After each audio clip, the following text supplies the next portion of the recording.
John Wedger is a police whistleblower. As a CID officer, he discovered back coverings on child sex trafficking networks, which led to an investigative inquiry by the Independent Police Complaints Commission, delving into the depth of police involvement. He is one of the bravest men in the country today, by many people's reckoning. John Wedger, thank you for joining us. Please speak freely to this commission. I'm recently retired from the Metropolitan Police, where I served as a detective. I specialised in child abuse investigations, and what is relevant to me being here today was my service whilst on the Specialist Vice Unit. I had been asked to look into an allegation made by a 14-year-old girl that she is being used as a prostitute. On looking into it, it appeared that this girl was one of many. She gave me another girl, who in turn gave me another, and it just spiralled. Very, very quickly, we had dozens of young kids aging from 9 to 14 years old. All of them were subject to care orders, either looked after or, in placements, homes or whatever, but all known to the social services. A lot of them were known to the police for being missing persons and everything else. And all of them were addicted to crack cocaine and heroin, and were all being pimped out, as the term goes, by one person, which was a female prostitute who was very well known to the Met Police. And this woman had alleged connections with high-ranked officers, and also a local magistrate, and someone that was high up here, executive status in the BBC. This woman seemed to work with impunity for many, many years, and when looking into it, this actual racket had been going on for a long, long time. What I did was I exposed my findings. I committed them to paper in what was just a basic intelligence report, and I took it to a senior officer. And what I must say, that this isn't the first time that I'd been shut down for exposing child abuse offences. A couple of years prior to that, if I may jump the timeline, I was on an inquiry looking into transient paedophiles that had failed to register, and I found out that they were residing on canal boats within the Inland Waterway network of the UK. They had information from within the prison service that there were two paedophiles that were living on boats. Now, boats had a lot of poignancy in as much as there was freedom to travel. The canal network was very, very old and therefore didn't get policed, and children like boats. And the BBC had a programme at the time which sort of, it was to do with two little dolls that lived on a canal boat called Rosie and Jim, and it was tied in at the same time as I was looking into this, so kids were drawn to the waterways. I'll get back to the main story, but the reason for telling this bit was that I was told that there were two sex offenders. I was asked to look into it as a field intelligence officer, and if I found another two within a set period of time, they'd be happy. Within that period of time, I'd found 90. I came into work, and I was told by a high-ranked officer that the inquiry had been shut down, and the reason given was that they couldn't afford the funding for me. But I had been approached by a Scotland Yard detective who told me, he said, when you investigate any crime and you do well at it, you get praised. When you look into child abuse cases, the opposite happens. Be very careful. He then told me about a cabinet minister that they'd investigated on a few occasions, and on each occasion they'd been shut down. So I was aware that this had gone on.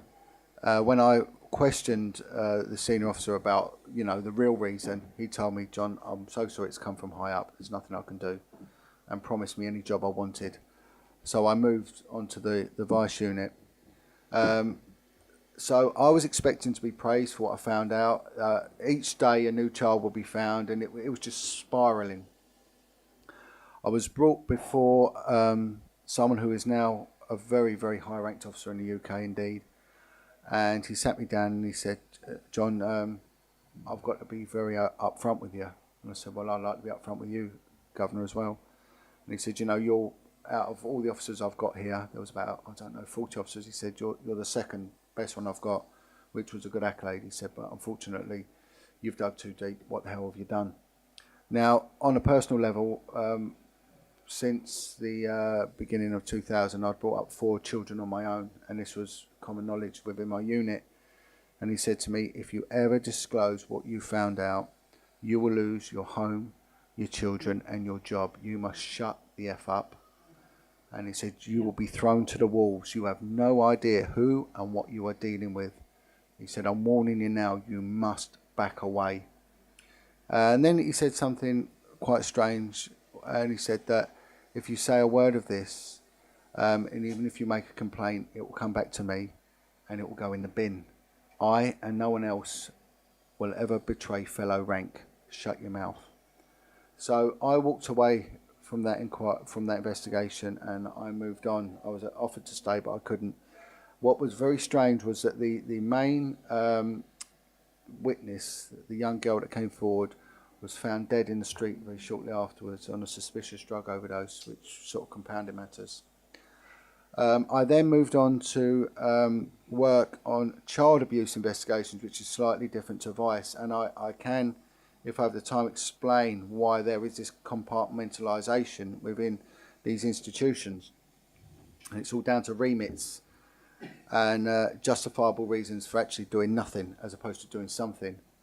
I went on to a child abuse unit in one of the poorer boroughs of London, and I was asked if I would like, as well as an investigator, take on a second role dealing with various sort of issues they have.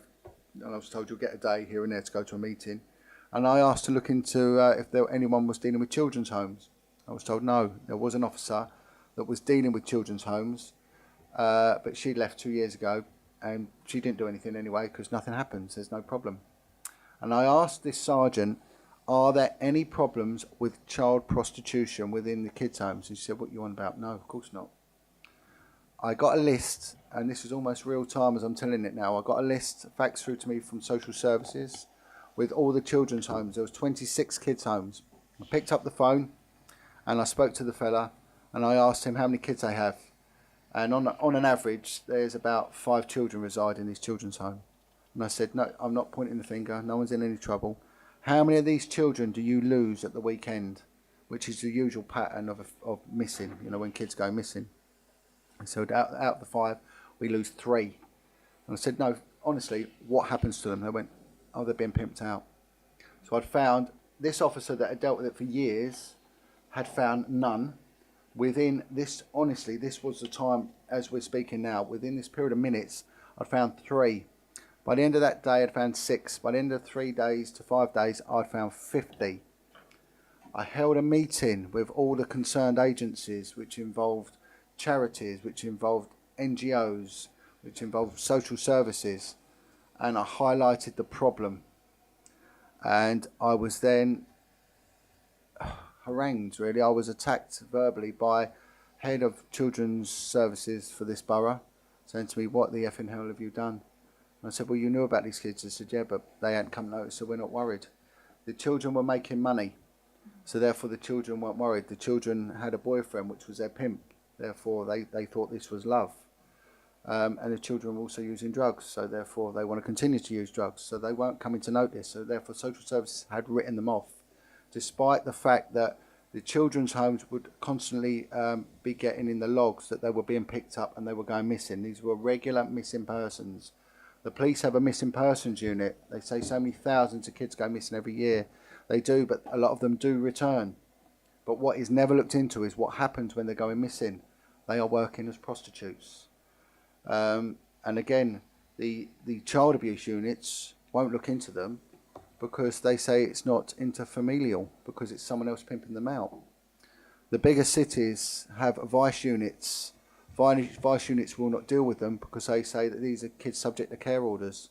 So no one looks into it, and it goes on and it festers and it festers. And then funny enough, after this meeting, I was shut down and moved again. I then came forward a couple of years later. I was actually genuinely concerned that I would lose my children. I know how powerful the police are, and I know what they're capable of, having worked with them. I blew the whistle a few years ago, and I was told that my allegations would be taken at the highest level. I asked to speak to a high-ranked female detective, and this was questioned. And then they did get me a high-ranked female detective, and she said to me, "Why are you talking to me and no one else?" I said, "Because you cannot roll up your trouser leg." And she said, "I understand exactly what you mean." They instigated allegations of corruption against high-ranked officers. When you investigate these crimes, as a witness and informant as I was, you're meant to get regular updates every 28 days. I never received one in 3 years. The matter was passed from one unit to another unit. It ended up with the IPCC, who again did nothing and failed to update me despite the fact that they had corroborating evidence. I met with other police whistleblowers via a few concerned MPs. One of them was a lady called Maggie Oliver, who had exposed the scandal in Rochdale. Another one was a man called Lenny Harper, who had exposed the horrendous goings on at a kids' home called Hope de la Garenne in Jersey. Each one of them echoed each other. They both said they're going to come for you and they will come hard. And I said, "What do I expect?" They said, "Right, you will be served with gross misconduct papers. You will be interviewed, they will find against you, you will be sacked, and you will probably face a court case and may go to jail." Now, the threats that was echoed to me: you'll lose your home, your job, your children. At the same time, the police stopped paying me. I went without wages for nearly 3 years. I had 3 children at home. 4 children, sorry. Then what happened was that they served me gross misconduct papers. And I was told what it will be for data protection violations, which seems to be a common occurrence. I got served with numerous data protection violations. Each one could have given me a 2-year prison sentence. And this continued and continued. Now, what also happened during this period was that one of my children was involved in a life-changing and catastrophic accident in which he was initially declared dead. They revived him. He was on life support for many, many months. I got a call from the hospital to attend the hospital where they had actually lost him. He'd been dead for 10 minutes. So I was called down to the hospital to basically identify him. I turned up and they had actually revived him within this period, but they deemed him as brain dead, although he was on full 100% life support. A colleague of mine was so concerned, as I had no money, and for 3 days I slept in my car and stayed by my son's side. My son actually made signs of life, and I was able to return home. But my colleague had brought this to the attention of senior officers, just saying, you've got to help this man. He's actually done nothing wrong. The Met Police's response to this: when I got home, they'd sent 2 child protection officers round to interview my youngest boy on allegations that I left him home alone while I was with my dying son. So the threats of "you will lose your home, your job and your children" rang true. I persisted. I refused to give up, and I set up a forum, a working group with all the police whistleblowers, and it extended and it branched out. The IPCC stopped investigating the crime. I was meant to be given a full breakdown of what went on, and I was given a 1-paragraph letter and told not to contact them again. We're not investigating it. Their answer was that the 3 high-ranked officers that I'd accused of corruption, they went and spoke to them and they denied it, and that was the extent of their investigation. And all them years as an investigator, I've been doing it wrong. You've just got to ask someone if they've done it, and if they say no, that's it. And that was what they expected me to swallow, and told me not to contact them again. I took the matter to the policing minister at the time, a member of the Privy Council and a member of the government's cabinet. He met with me, and he was actually, to my surprise, appalled. He arranged for a meeting with the Home Office. The Home Office then got their independent investigation team involved and stated that there will be an independent investigation into my claims, and they deemed that the Met Police and the IPCC had failed and they will look into it. I was summoned to a meeting and it was a fully recorded meeting, and it was witnessed, and in which the Cabinet Minister handed my paperwork over to the Home Office officials, and that was an official handover of the paperwork which I supplied to him. They then gave me their assurances that they will be in touch with me and give me a 24-hour contact number, and said they will investigate this independently. I never heard from them again. They have since denied receiving any paperwork. When pushed, they admitted they did receive it, but have now lost it. We are seeing police failings in respect to child prostitution hemorrhaging in this country, but we are seeing them on a provincial level. We're seeing them in Rochdale, Blackpool, Rotherham. We're seeing them in Oxford, Aylesbury, Swindon, all on a provincial level. London is one of the largest urban conurbations in the Western world.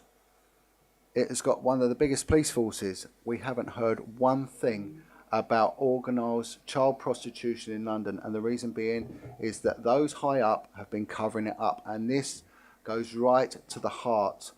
I was met with, as I said, Lenny Harper. Children were killed at Haute de la Garenne, in which Lenny Harper had forensic evidence, which was then went missing. And he said to me, "Be careful, what you're looking at will go right to the heart of the establishment." I sat down with the Commissioner of the Metropolitan Police, Cressida Dick, and I explained to her what was going on. And I explained the dynamics of how you groom a child. I said, I can take a child out of a care system. I can groom that child. I can have sex with that child. I can get my friends to have sex with that child. I can pimp that child out.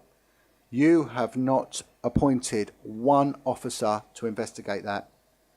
Yet if I leant over my fence and called my neighbour a derogatory term, I'd lose my home, my job, I'd be signing on a register, and I'd never work for the Met Police again. How is that justifiable? How is it justifiable? I now work with victims and survivors of abuse. I help out with recovering alcoholics and drug addicts. I'm working in collusion now with one of the most notorious gangsters the UK had, and the convicted murderer, Chris Lambriano. And I've never had such support and compassion from these people, yet the police would have had me swinging from a rope if they've had their own way. When we look at our prison service, we look at our prison system, 75% of inmates are illiterate. This is in the UK, they're illiterate. 75% of our inmates have come from abused backgrounds. We have a recidivism rate of 75%. The system does not work. Child abuse is at the root of all of this. Child abuse units, when I was on them, I've worked on many specialist units in the police. I've worked on units that have been anti-government. I've worked on units that have been financial crime. You get given a car. You get given an expense account. You get given unlimited overtime. When I was on child abuse, we had a car between 10 of us. I worked with 3 alcoholics because the work was so horrendous and impactful. We had no respite. We were worked till we were dropping, and we would have appointments to see psychiatrists every 6 months, but they weren't to sign us off. They were to keep us going, to say, "Oh, you're all right, you're all right. Keep going, keep going." They deliberately underfund anything to do with child abuse, deliberately, and it's done for a reason. I had many informants that came from the street. They were beggars. They were drug addicts. They had all been sexually abused as children. One of them told me of a scenario when he was in a kids' home at the age of 4, was raped on his first night by a Catholic priest. He then went on to be raped daily and whipped and beaten. He became a drug addict, and he ended up as a rent boy on the street at an area of the West End where I used to work as a vice copper. And that was what was classed as the meat rack in Piccadilly Circus, where young boys were openly picked up for the purpose of prostitution. It was known about. He went to get in a car, and he was in trouble. He needed drugs, so he needed the money. And he had a pimp, and he said a pimp wasn't a bad thing. A pimp actually looked after me. I was safer with a pimp on the street than I was in a kid's home. He went to get into a car which was a white Rolls Royce with 2 men in it. and his pimp said, "Don't go in that car." The last two boys went in there. They killed them. We never saw them again. He gesticulated for the driver to drive around the block, and his pimp didn't see this. His pimp thought he'd walked away, but he didn't. He got in the car. He was then taken to a very affluent part of London called Hampstead. He was then subjected to 3 days of torture and sexual violence, in which he said that they knew that they'd killed him. And he said they dumped his lifeless body on Hampstead Heath by the Royal Free Hospital, believing he was dead. And he said, what shocked me more, John, was the fact that these two men, they were well dressed, they had a big house, and they were actually getting ready to go to their niece's wedding whilst they were dropping my lifeless body off, perceived lifeless body off, on a bit of heath ground. Yet it goes on consistently. Back in 2003, the justice system brought in what they called the Bad Character Act. Before, you could never bring in someone's previous convictions within a legal trial in the UK, unless it was a very, very serious one, and then it was very difficult. There were too many legal parameters. They brought this in, and everyone thought that it was a coup. It was a step forward in gaining justice. But when you commit acts, minor acts of shoplifting, it's dishonest crime. You are then deemed a dishonest person. Every person I dealt with, every street person, every crack-taking prostitute had been abused as a child. They all committed dishonest crime to stay alive. Right? They shoplifted. They pimped themselves. Whatever they did it to survive, to buy their drugs, to carry on. So whenever they were brought in a trial as a witness, they were instantly deemed as dishonest. And this is what we're seeing now when people are coming forward. They are rubbish and they're broken. And one of the startling things that occurred was back in the beginning of 2000, they brought over Mayor Giuliano from New York to preach to us on a thing called the broken window theory.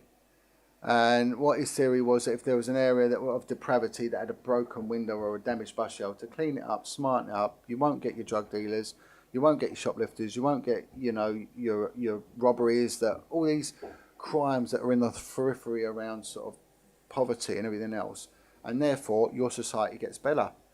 Smarten these broken windows up. It was naive at the least. Where is this timeline taken back? The fact is they're doing drugs because they're paying for heroin. They're on heroin because heroin is an analgesic. It's a painkiller. Pain can be mental, emotional, as well as physical. And the majority of them were there doing the drugs because they come from the care system. The care system that had appallingly let them down, and that they had been sexually abused, and they had no way of processing the damage that had been done to them. Our judicial system sets them up to fail. It follows them through from cradle to grave. These kids are known about, yet nothing happens. They grow up, they become bad in class, they become violent. They get reported to the social services, yet the problem is still not addressed. They then commit minor acts and end up before the juvenile courts. Again, nothing is done. They commit then heavier acts, robberies or whatever, and end up before the magistrates' courts, yet nothing is done. They end up before the Crown Courts, and ultimately they end up going before the Coroner's Courts. Yet throughout all this circle, nothing ever breaks it. The people that are paid a good living wage to stop this are failing it. And sometimes it's deliberate, sometimes it's apathy, sometimes it's ignorance. I've just come back from Rotherham, a town a small steel town in the northwest cluster of the UK. I met with a social worker who had exposed the child prostitution problem. She ran an outreach group and the kids would come into her, and then one would tell her another, and she looked into it. It was organised prostitution. It's a small little town. 2,000 children were being pimped out. She got attacked. She got attacked from the police. Her husband nearly lost his job. It nearly brought her to this point of suicide. And this is what they do. It's orchestrated and it was manipulated at the highest echelons. And she said it was coming from the high-ranking officers. And it was. But yet all they would offer up would be the lower-ranking officers for some form of malfeasance, whatever. But it is being orchestrated at the very top. My investigation showed a strong link with high-ranked officers and organised criminals. I spoke with another child abuse investigator in a quite high-ranked officer, and I spoke to him from Manchester. Again, he had a proven link between high-ranked officers and organised criminals and child prostitution there. We had a glimmer of hope in the form of a chief constable, a commissioner of police for a county called Wiltshire. The man's name is Mike Veal. He stood up and he investigated child prostitution, child trafficking, child abuse, everything else, but it involved former Prime Minister Ted Heath. He turned around in Parliament and he said, if they can attack me, because he come under attack, and he said he came under attack from places he didn't even know existed. And he said, if they can attack me, God knows what they'll do to John Wedger, which in a way was a bit of an accolade. And I spoke to him and he said, it's just vile, John. It is vile. I then looked at how many police officers, the policeman's biggest fear is going to prison. And they know it. They know it. This is deliberate. What we're looking at is deliberate. I was a good guy. When you're a policeman, you take an oath, and your oath is, I will act without fear or without favour. Someone said to me, John, do not base your own bravery on others. Don't judge others for the lack of bravery and commitment shown. I do not see myself as brave. I see myself as a man who believes in protecting the vulnerable, doing God's work, and doing what my oath said, to act without fear or without favour. They are going against their oath. And I said, we will look at this word fear, shall we? What are they frightened of? Telling the truth. Where the real fear lies is this young child laying in a kid's home at night and they're coming and they're taking the blankets from over him. That's the real fear.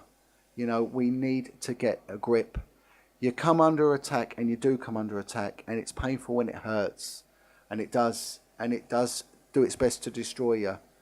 Maggie Oliver said to me, John, I was going to prison.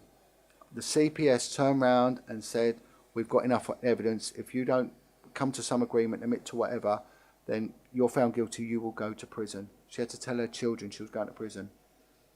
The CPS in the end with me turned around and said John Wedger's mitigation was so powerful we could never convict him.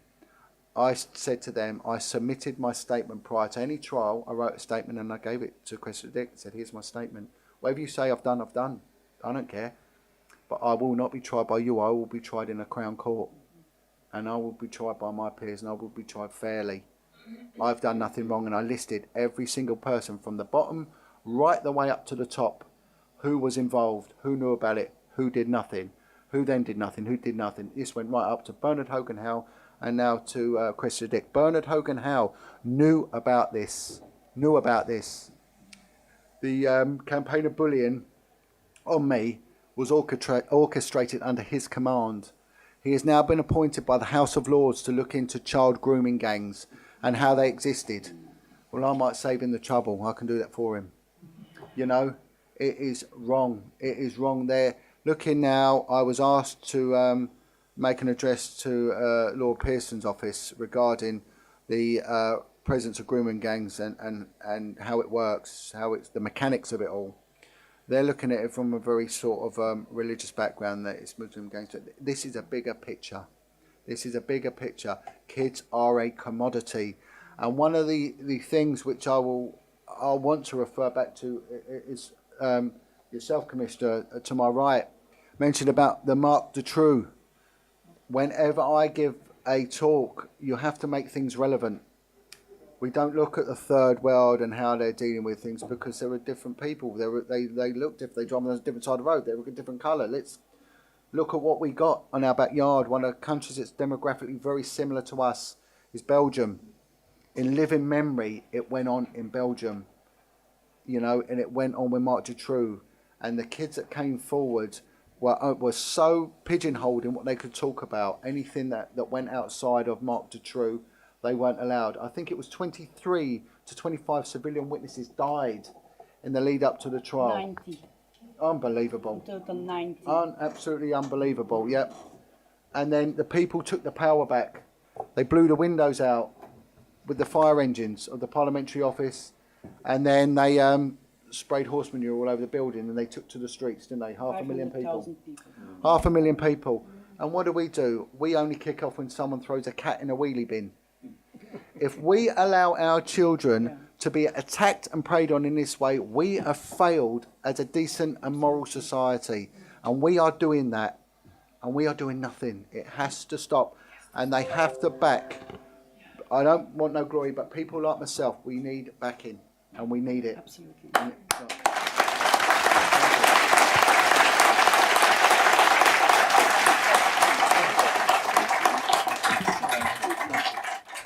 The Commonwealth Parliament in Australia passed an act called the Public Interest Disclosure Act to protect whistleblowers.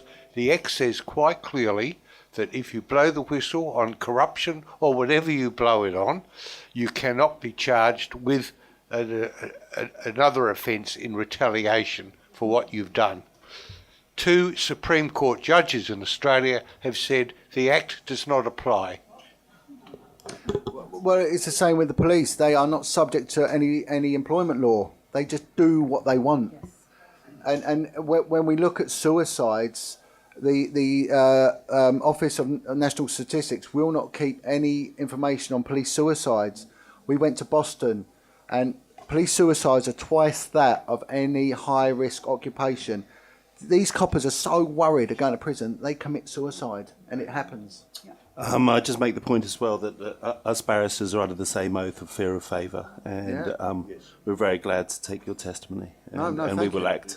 Oh, God bless you. God bless you too. Thank you. Commissioner Hutsabat, who's a criminologist and psychotherapist, has a question for you. Yeah, a question, not really a question, more of a statement and a question. If the $1 million Robert was speaking about would have been used and will be used for people like you, supporting you when you lose your jobs and you have no income for your children, would that make a big difference for other officers to talk and do what they have to do, their jobs? That's my question. It's financial bullying, and they know it, and they do, and that's why they do it. And one of the strange things which happened to myself and another whistleblower was my bank account was shut down for no reason. That's the second, and I know someone else, but it would. You need to live, and it was the fact that good people funded me, and got me through it. Would it help you and other whistleblowers and people that want to do their jobs if this commission succeeds in gathering money to financially help your families? Would that help people coming forward to do their jobs, to be able to, because we have to change the system from within. But if people like you, police officers, under oath, wanting to help people, or not even in the possibility to do your jobs, well, then it's finished, isn't it? And it is finished, if we are honest, it is finished. Yep. The system failed over the whole line. Also healthcare, everything that has to do with children failed, and that's planned. But the question is, do you think that more people like you would continue doing their jobs, even with all the pressure they have, if they know that if something happens, there will be a backup for their families, protecting their families, and money to survive? Do you think that more people would come forward and continue their jobs? I'd like to say yes. The one thing is, it's the police pension. You look at losing your pension. Mm-hmm. And that's what does it. That's what keeps them in silence. But you do need money, and also recourse to some sort of legal assistance. I had to. The Police Federation, each legal firm they gave me refused to take my case on. Yep. I went independent. They took me on straight away. Straight away. You're prisoned. John, as a former spy, we're obscenely proud of having the highest rates of alcoholism, adultery, divorce, and suicide. So I do understand to a certain extent. I am so deeply moved by your testimony and your integrity. Why haven't you been killed? I don't know. I don't know. Jesus loves me. You do know the answer. Yeah.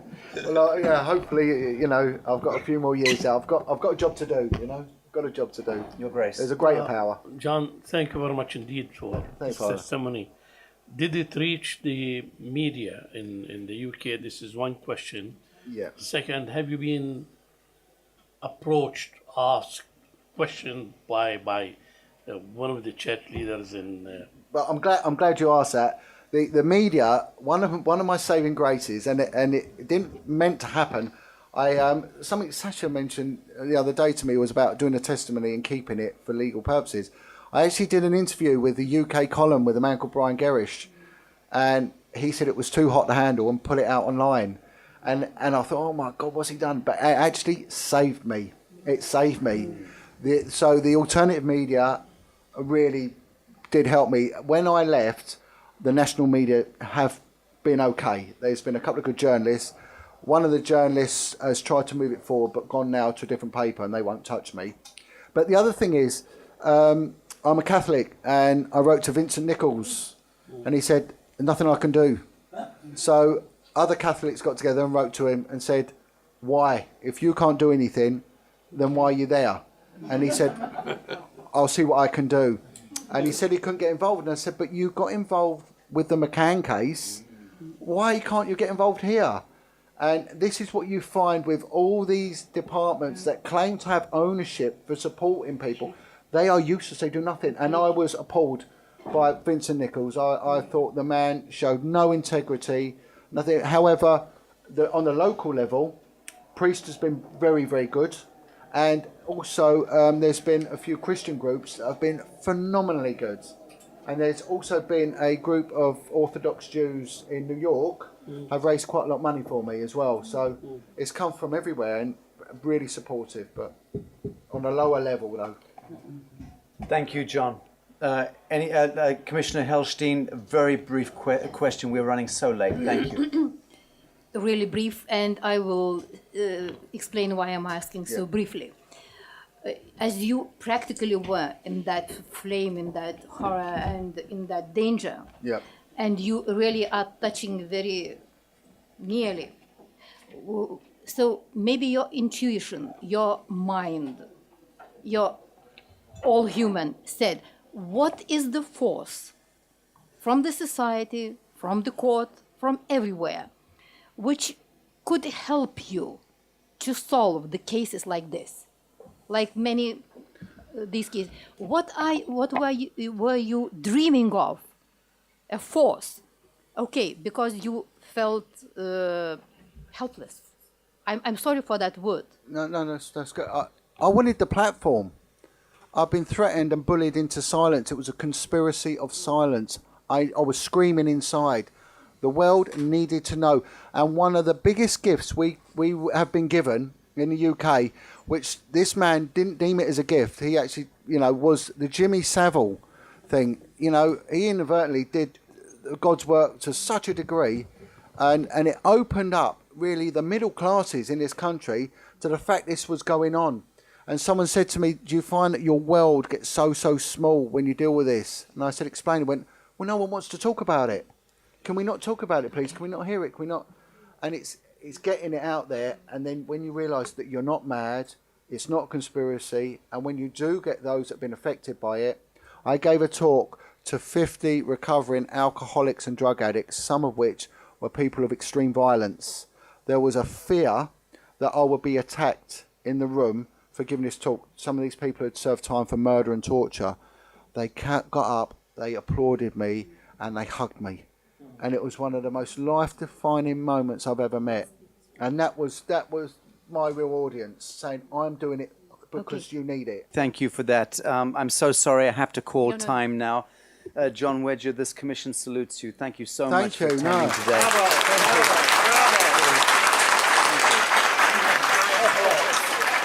We